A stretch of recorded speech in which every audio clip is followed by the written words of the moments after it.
It's perfectly understandable why you might be nervous about riding across a graded metal bridge.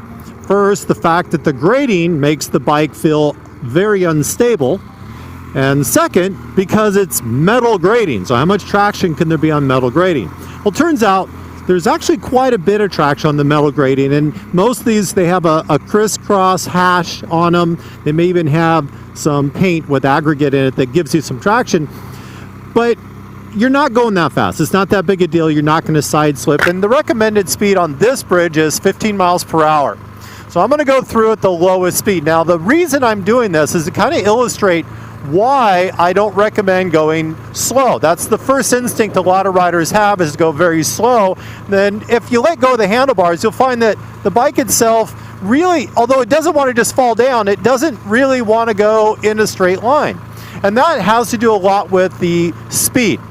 Rake and trail is what keeps that front tire going forward, but it has to be paired with gyroscopic precession. And although your rake and trail isn't going to change by going slow, because those are physical attributes, by going too slow, the wheel itself doesn't have, it's not a gyroscope. It's not holding steady on the bike.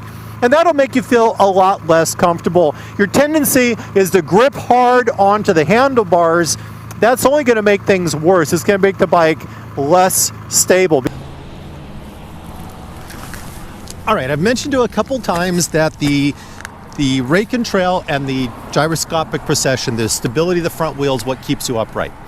If you're not exactly sure what I'm talking about, I'll give you a quick crash course. The rake is the angle of the fork leg, and the farther that fork leg kicks out, the more stable the motorcycle is. The trail is an imaginary line between the steering axis and where it impacts the ground and the plumb line from where the axle is. The longer that line is, the more stable the bike is. The more it wants to self-correct back to a straight direction, and the more energy it takes to misdirect that wheel or to pull it off of center. That has to be combined with the stability or the gyroscope that the front tire is. So that gyroscopic precession that the front wheel has, combined with the rake and trail, is what keeps that motorcycle going in a straight line. And that's why I mentioned that the big heavy bikes, the road bikes, the Harley Ultra Classics, the Honda Goldwings, the standards out there are all more stable inherently in this environment, because all those bikes have a very long wheelbase, very long rake and trail, and they're also running road tires, where the bikes that are considered sport, the super sports, the sport bikes, the dual sports, are going to have a steeper rake, because those bikes are less concerned about just the comfort of inline stability, but they want to be able to turn very quickly, no matter what they are, maneuver or turn. So they have less rake, less trail. And in the case of an adventure motorcycle or dual sport, they're very skinny, very narrow tires, and they have knobbies on them. Those knobs have a tendency to grab all those little grooves and just really move all over the place, making it rather disconcerting if you're not comfortable with that sort of movement. And what I'm going to do is go back. I'm just going to go ahead and flip a U-turn since nobody's behind me here, and show you what happens if we just get a little bit more speed. I'm going to keep it pretty reasonable. I'm going to pick up a speed to around 25 miles an hour.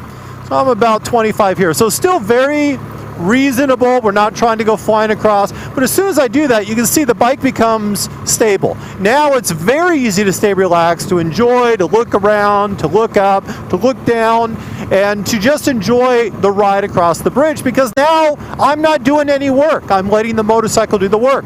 If you get on a metal graded bridge, that's what you have to keep in mind, is just stay relaxed. Don't stress out, don't tighten up. Keep things slow and steady, as in not 50, 60 miles an hour, but a nice steady 20 to 30 miles an hour, steady on the throttle. If you do get nervous and you slow down, just make those inputs gradual. And that's all there is to it.